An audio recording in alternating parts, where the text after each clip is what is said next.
بسم اللہ الرحمن الرحیم۔ السلام علیکم دوستو، ایک بادشاہ کا دربار لگا ہوا تھا۔ چونکہ سردی کا دن تھا اس لیے بادشاہ کا دربار کھلے میدان میں ہی لگا ہوا تھا۔ سب خاص و عام صبح کی دھوپ میں بیٹھے تھے۔ بادشاہ کے تخت کے سامنے ایک میز تھی اور اس میز پر کچھ قیمتی چیزیں رکھی ہوئی تھیں۔ وزیر مشیر وغیرہ سب دربار میں بیٹھے تھے۔ بادشاہ کے خاندان کے دیگر افراد بھی موجود تھے۔ اسی وقت ایک شخص آیا اور دروازے میں داخل ہونے کی اجازت چاہی۔ اجازت مل گئی تو اس شخص نے کہا، میرے پاس دو چیزیں ہیں۔ میں ہر ملک کے بادشاہ کے پاس گیا ہوں اور اپنی چیزوں کو بادشاہ کے سامنے رکھتا ہوں، پر کوئی فرق نہیں جان پاتا۔ تمام ہار چکے ہیں اور میں ہمیشہ کامیاب ہو کر لوٹتا ہوں۔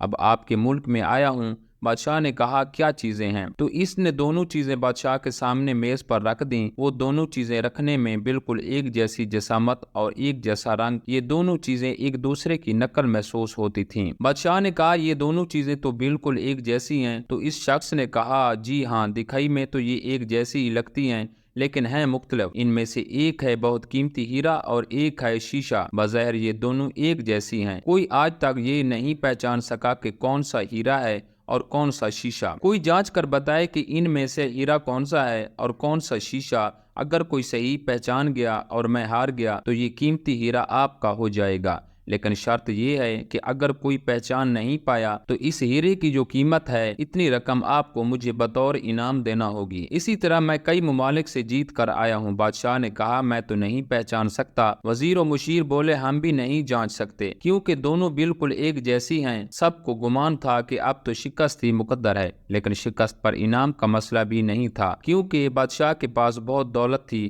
بادشاہ کی عزت کا مسئلہ تھا، کیونکہ تمام عالم میں یہ مشہور تھا کہ بادشاہ اور اس کی رعایا بہت ذہین ہیں، اور اس طرح ان کی سب کی ہوتی۔ کوئی شخص بھی پہچان نہیں پا رہا تھا۔ آخرکار تھوڑی سی ہلچل ہوئی۔ ایک نابینا شخص ہاتھ میں لاٹھی لے کر اٹھا اور اس نے کہا، مجھے بادشاہ کے پاس لے چلو۔ میں نے تمام باتیں سنی ہیں اور یہ بھی سنا ہے کہ کوئی بھی نہیں پہچان سکتا۔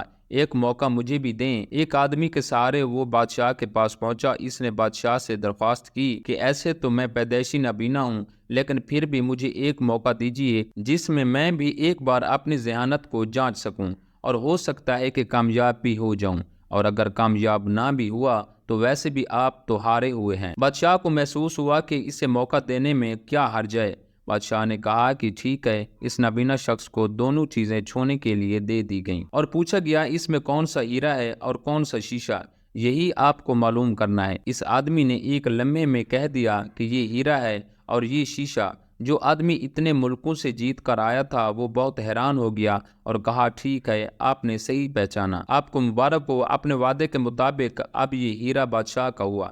تمام لوگ بہت حیران ہوئے کہ ایک نابینا شخص نے کیسے جان لیا، اور سب نے یہی سوال اس نابینا شخص سے کرتے۔ اس نابینا شخص نے کہا کہ سیدھی سی بات ہے، دھوپ میں ہم سب بیٹھے ہیں، میں نے دونوں کو چھو کر محسوس کیا، جو ٹھنڈا رہا وہ ہیرا، جو گرم ہو گیا وہ شیشہ۔ تو دوستو، بات یہ ہے کہ اسی طرح زندگی میں بھی جو شخص سخت اور مشکل حالات میں گرم ہو جائے اور حالات کا سامنا نہ کر سکے، وہ شیشے کی مانند ہے، اور جو مشکلات میں ٹھنڈے مزاج اور صبر سے کام لے، وہ ہیرے کی مانند ہے۔